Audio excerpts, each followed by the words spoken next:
नमस्कार, स्वागत है आपका द न्यूज पर। मैं हूं आपके साथ शिप्रा सैनी। देश की राजधानी दिल्ली से लेकर मुंबई तक हाई अलर्ट है और चप्पे चप्पे पर सुरक्षा एजेंसियों की नजर है। लेकिन इन सब के बीच बड़ी खबर हरियाणा से सामने आई है, जहां पर सोनीपत में ब्लास्ट की खबर सामने आई है। जी हां, सोनीपत में एक घर में ब्लास्ट हुआ है और ये घर इरफान नाम के शख्स का था। ये जानकारी इस पूरे मामले में सामने आई है। इरफान ने अपने घर में सल्फर और पोटाश छिपा कर रखा था। यह भी जानकारी पुलिस की ओर से इस पूरे मामले में दी गई है। इरफान को पुलिस ने गिरफ्तार कर लिया है, लेकिन इस पूरे मामले में तफ्तीश जो है, जो जांच है, वो लगातार पुलिस की चल रही है। क्योंकि जिस तरीके से केरल के कोची से लेकर झारखंड के रांची तक लगातार ब्लास्ट की खबरें सामने आ रही हैं और जिस तरीके से इजराइल और हमास के बीच छिड़े युद्ध को लेकर भारत में भी लगातार कहीं ना कहीं जो देश विरोधी ताकतें हैं वो लगातार भारत को दहलाने की साजिश रच रही हैं। इन सब के बीच ये खबर बहुत बड़ी हो जाती है कि हरियाणा में भी एक घर में ब्लास्ट हुआ है और ये घर इरफान नाम के शख्स का था। इरफान अपने घर में सल्फर और पोटाश का क्या कर रहा था, यह सवाल लगातार बना हुआ है। क्या बड़ी साजिश इरफान की थी, वो किसके इशारे पर काम कर रहा था, ये तमाम चीजें जांच का विषय है। और यही वजह है कि सोनीपत की सिविल लाइन थाना पुलिस ने इरफान नाम के जो मालिक है उस घर का जिसमें ये धमाका हुआ है उसे गिरफ्तार कर लिया है। पुलिस ने इस पूरे मामले की जानकारी दी है और ये बताया है कि घर में किस तरह से कितना नुकसान हुआ है और क्या साजिश इरफान रच रहा था, इसकी जांच लगातार चल रही है। हमारे पास कंट्रोल से इत्तला आई थी, तुरंत मौके पर पहुंचे।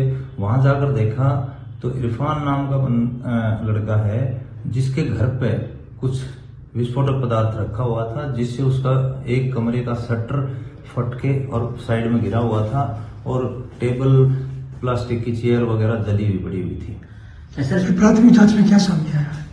प्राथमिक जांच में यह सामने आया कि उसने गंधक यानी सल्फर और पोटाश रखा हुआ था उसके पास, दोनों को मिक्स करके रखा हुआ था और जो इलेक्ट्रिक शॉर्ट सर्किट होने की वजह से वो चिंगारी पकड़ के और उसमें विस्फोट हुआ है। सर, किन किन धाराओं के तहत मुकदमा है वो दर्ज किया गया है इरफान के खिलाफ? क्या इरफान की गिरफ्तारी है वो हो चुकी है?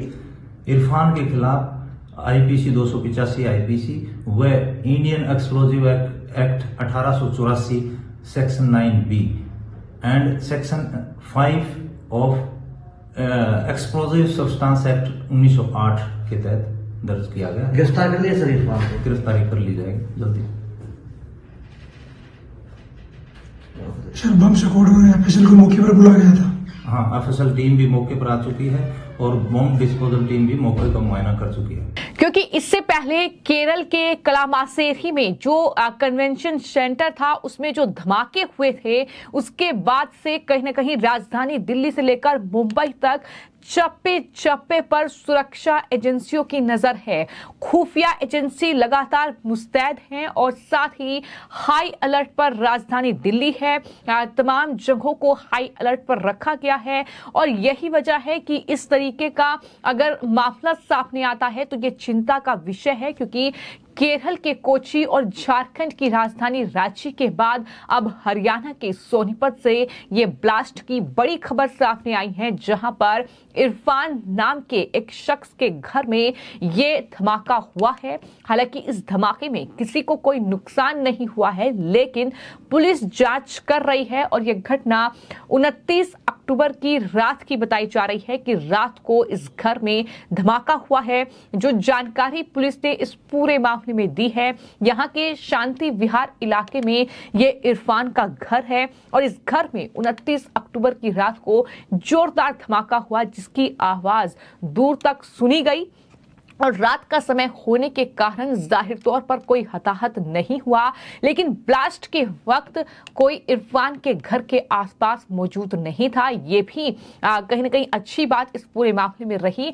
ब्लास्ट में इरफान के घर के एक हिस्से को पूरी तरह से ध्वस्त कर दिया है, उसके फर्नीचर भी जलकर राख हो गया है। लेकिन यहाँ पर सवाल सिर्फ यही है कि इरफान अपने घर में सल्फर और पोटास का क्या कर रहा था, क्योंकि मैं आपको ये बता दूं कि दरअसल इससे पहले एक बड़ी खबर सामने आई थी हरियाणा से, जहां पर यमुनानगर के जगाधरी रेलवे स्टेशन के जो मास्टर हैं उनको एक धमकी भरा रजिस्टर्ड जो डाक पत्र है वो मिला था, और उस पत्र में 13 और 15 नवंबर को कई रेलवे स्टेशन सहित धार्मिक स्थलों को उड़ाने की धमकी दी गई थी। तो उसमें इस बात का उल्लेख था, लेटर में यह भी लिखा गया था कि दिवाली के दिन हरियाणा को खून से रंग देंगे। वहीं जीआरपी इस लेटर को लेकर अलर्ट मोड पर है, यानी जो रेलवे पुलिस है वो हाई अलर्ट पर है।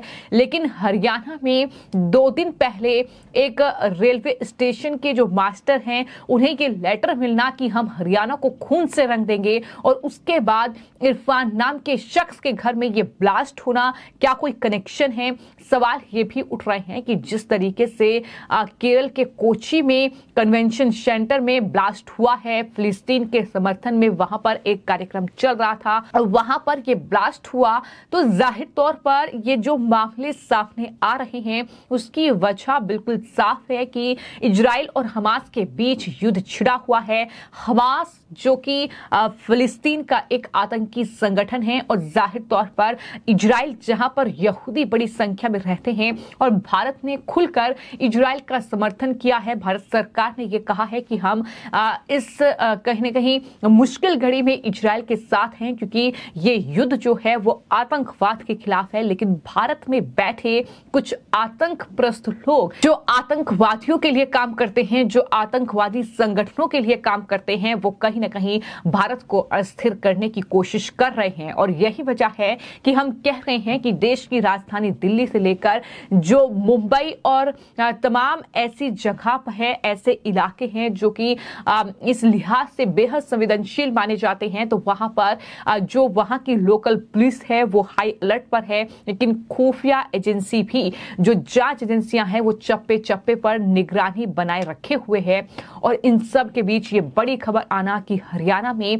इस तरीके का ये पूरा मामला, जहां पर सोनीपत में इरफान नाम के शख्स के घर में ब्लास्ट होता है, क्योंकि पुलिस ने ये जानकारी दी है कि उसके घर में पोटास के साथ सल्फर मिलाकर रखा गया था और शॉर्ट सर्किट के कारण उसमें आग लग गई और ये विस्फोट हुआ है। उसके खिलाफ मामला दर्ज कर लिया गया है, जल्द ही उसे गिरफ्तार कर लिया जाएगा, क्योंकि जाहिर तौर पर इस तरीके के जो पदार्थ है वो कोई नहीं रखता है। लेकिन उसने अगर ये पदार्थ रखे थे इतने ज्यादा खतरनाक, तो उसका मकसद क्या था?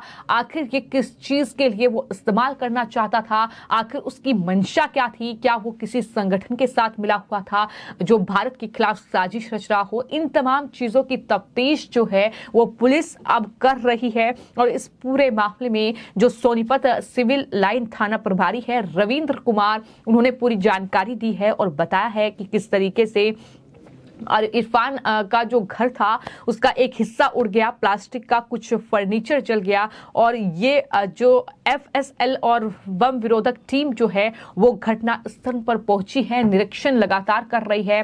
पुलिस ने मामला दर्ज करके इरफान को गिरफ्तार कर लिया है। जो बड़ी जानकारी इस पूरे मामले में सामने आई है, तो ये बेहद गंभीर मामला जो कि जाहिर तौर पर हरियाणा के सोनीपत से सामने आया है। एक बड़ा हादसा भी हो सकता था, लेकिन गनीमत ये रही कि गली में कोई नहीं था, उस घर के आसपास कोई नहीं था, इसलिए किसी को कोई नुकसान नहीं पहुंचा है। लेकिन ये चिंता का विषय है कि हरियाणा में रेलवे स्टेशन के मास्टर को इस तरीके से एक लेटर आता है जिसमें हरियाणा को बम से उड़ाने की धमकी दी जाती है, जिसमें कई रेलवे स्टेशन, अंबाला उसमें शामिल है, यमुनानगर उसमें शामिल है, और कई धार्मिक स्थल। और उससे पहले ठीक इरफान नाम के जो शख्स हैं उसके घर में अगर इस तरीके का विस्फोटक पदार्थ बरामद होता है तो जाहिर तौर पर यह चिंता का विषय है। अब इसमें मनोहर लाल खट्टर सरकार क्या एक्शन लेगी और किस तरीके से इस पूरे मामले में पुलिस तफ्तीश करेगी, क्या आने वाले वक्त में देखना होगा। फिलहाल आपकी इस पूरे मामले को लेकर क्या राय है, हमें कमेंट बॉक्स में जरूर लिखें। धन्यवाद।